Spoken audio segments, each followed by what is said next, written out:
Hello and welcome to EZ360.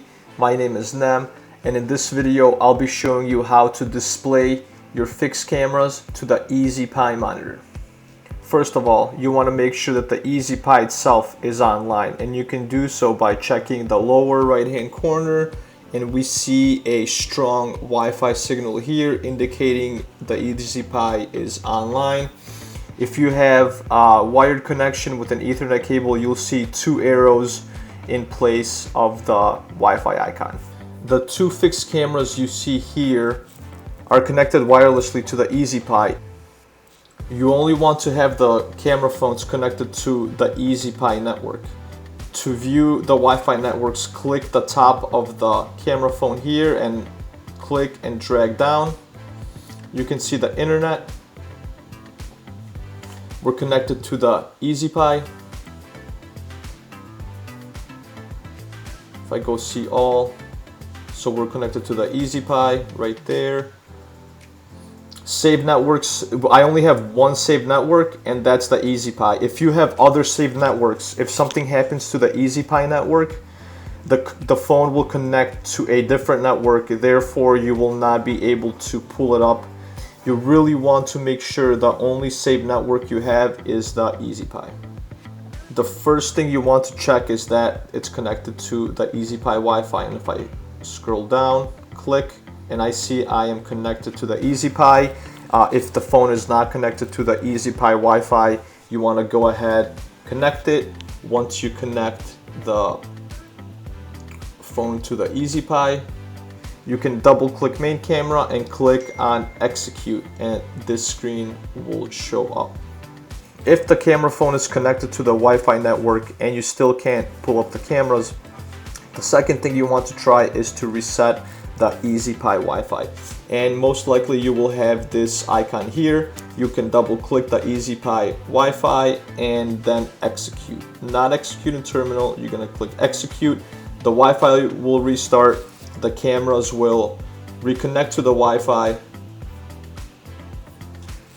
Once the Wi-Fi is reset, you can double click main, execute, double click second camera, execute, and you should have both of your cameras back up on the screen.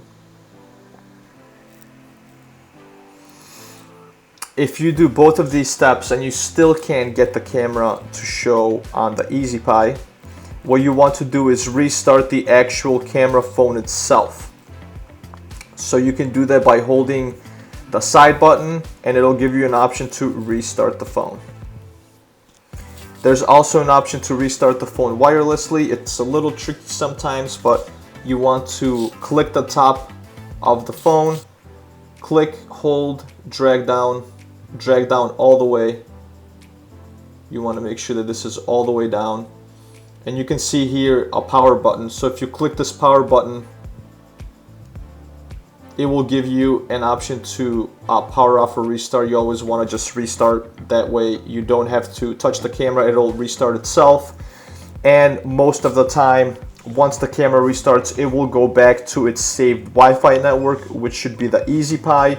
If the EZPi is not saved and you have other saved networks, there's a chance that it might jump on a different network, and then you still wouldn't be able to connect the camera. So really make sure you only have one saved network.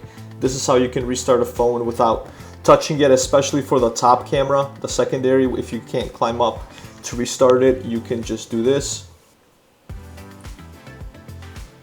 So once you restart the phone, let's say we restart them, once the phones have been restarted, they lose their wireless connectivity, so we have to re-register the camera and gain back that remote connection. So what we want to do here is you want to make sure that the phone is connected to the gray data cable that we provide. Make sure the phone is connected to it. You want to have the USB part. The USB part of the cable needs to be connected to the USB port of the EZPi. So once the phone is back up, it's connected by data cable to the EZPi. The next step is to click this icon that says connect cameras and execute. Now you wait for the little hourglass. It takes about 10 seconds to run a backend connection, which you won't really see anything happen except the little hourglass will disappear. So now it just disappeared. I can go back and double click main camera, execute. There we go. Second camera, execute, and we are back. So you always want to test the cameras before you start working.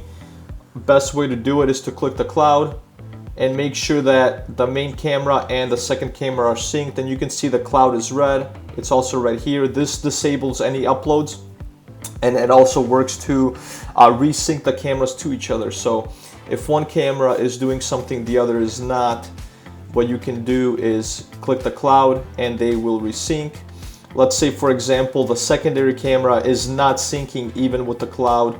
You can click settings, add force stop, make sure you see the internet screen, click done, next, and now you want to click twice. On the second click, you'll see them sync back up. Now they're synced. Whatever the main camera does, the second camera should follow, and it looks good. If you've tried all these steps and you still can't get your camera online, please go to iContent. Under the Contact Us tab, you can find Create a Ticket tab. Please create a ticket and one of us will get in touch with you. Thank you.